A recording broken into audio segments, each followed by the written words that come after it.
Hey guys, I was just about to try and experiment with my new Crisplid and I figured I should definitely video it and bring you guys along. So a couple weeks ago I made a whole chicken in the Instant Pot and then finished it off with the Crisplid, and I did a video on that you can check out. But I wanted to try something a little different. I want to see how the Crisplid works just as an air fryer without the pressure cooking aspect. So I'm going to be using my Instant Pot base, and I'm going to be cooking a whole chicken, but I'm not even plugging in the Instant Pot. I'm only using the Crisplid. I guess it's going to take probably about an hour. I'm going to cook it. I'm going to try cooking it 350 for 20 to 30 minutes and then flip it. And then cook it another 20 to 30 minutes and see how that goes. I just am really interested to know if a Crisplid is enough to replace an entire air fryer. If you can get the same results that you get with a countertop air fryer, because you know the Crisplid is great for crisping up the top of your dishes after you've cooked them in the Instant Pot. It's perfect for that. It's been amazing.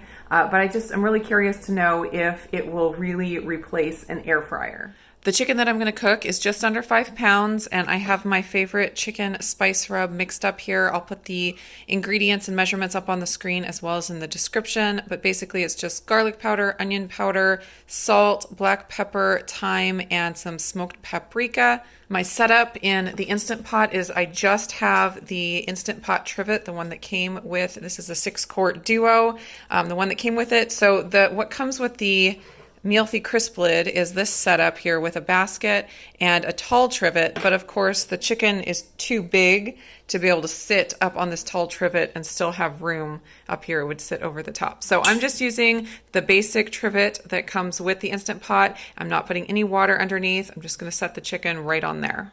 I'm going to coat the chicken in about 2 tablespoons of avocado oil and then get it covered with the spice rub, both inside and out, on the top and on the bottom.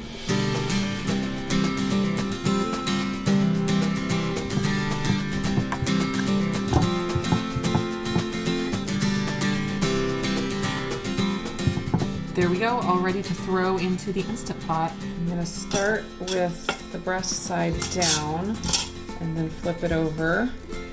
Let's see where we're at that point. I'm going to set it to 350 and set it for 30 minutes, but I will check it after 20 and see where we're at and go from there. All right, it's been going for about 22 minutes. Let's see what it looks like. It's getting pretty brown on the top there. I really didn't want to get the spices too burnt. That doesn't taste good. So I'm gonna go ahead and flip it over now and we'll see if about 22 minutes on each side is enough or if I need to add any more at the end. Wasn't too hard to flip with a pair of tongs. Now I'm gonna put this back on here. I'm gonna go ahead and set it for 22 minutes so I can just keep track of how long I'm doing it on each side and see how that goes.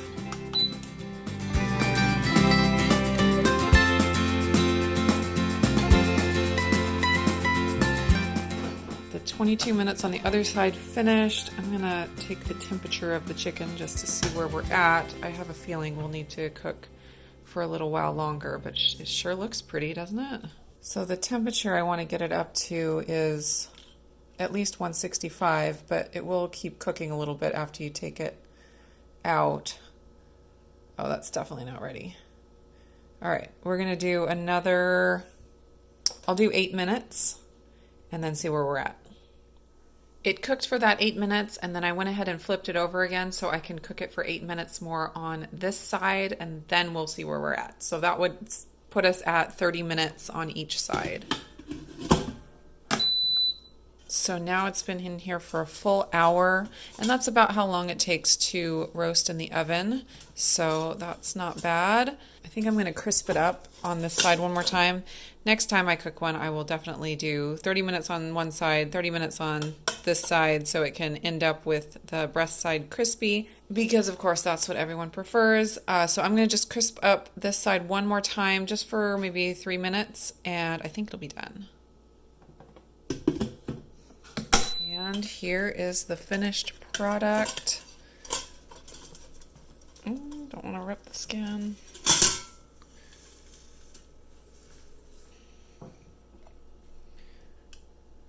It looks really great. I'm gonna cut into it in a minute after it rests, and then we'll make sure that it really is fully cooked all the way through there. And one thing that I love to do when I cook chickens in the Instant Pot under pressure is use the drippings at the bottom to make rice, because it's super flavorful and delicious, and all those spices from the chicken get in there and it's really good. And when you cook in an air fryer, a regular air fryer, you kind of lose that.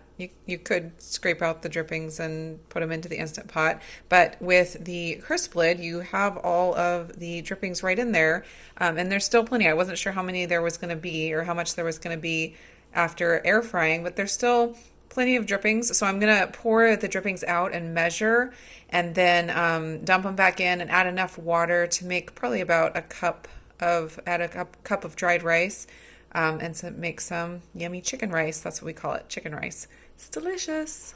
I like to strain the liquid just to make sure there aren't any bone fragments or any other, I don't really want all that goo in my rice. So I strained that out, and it gave me a little less than a cup of liquid. So I'm going to add enough water to make 1.5 cups, and I'm going to put in 1 cup of dry rice.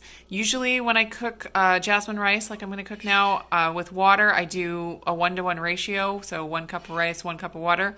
But I found when I cook with the chicken drippings that have plenty of fat in there, I need more liquid. So I put in 1.5 cups of liquid for every cup of rice. I also found that it needs a little bit more cook time than when just cooked with water. So I am doing high pressure for 8 minutes. I let it rest for a good 10 minutes, and I went to cut it up, and just looking at it here, it does not look like it's done. So a full hour in the Instant Pot with the Crisplid was not enough. Kind of disappointed about that.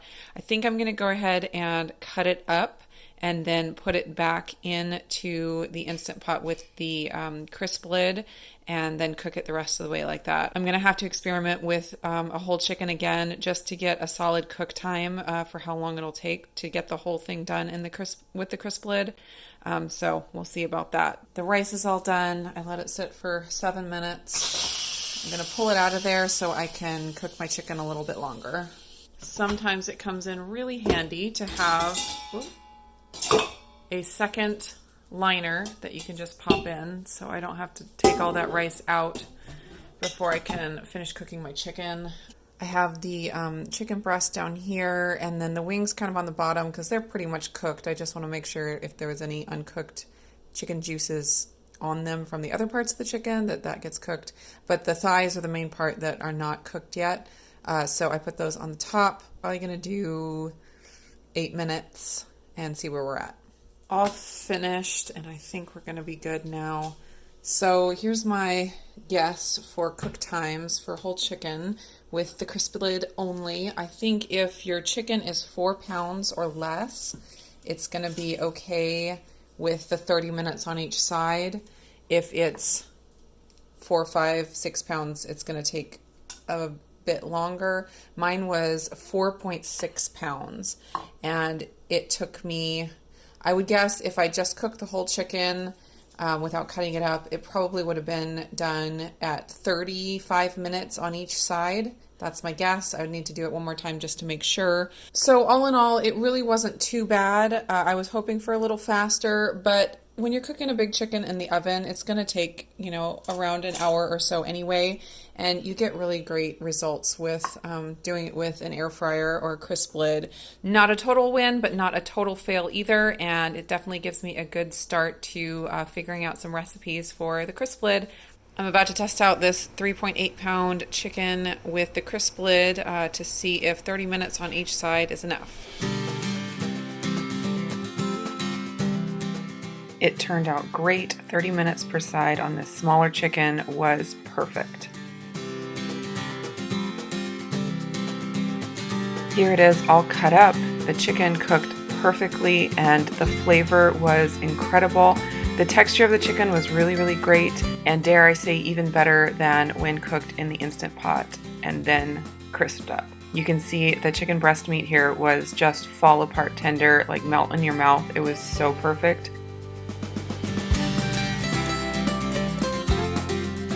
Now I'm testing an almost 5-pound chicken at 35 minutes per side.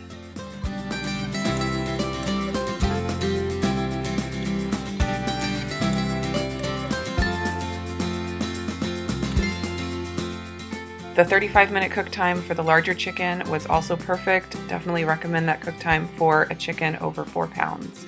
And then if you get up to, a 5-6 pound chicken, then I'd add a few more minutes beyond that.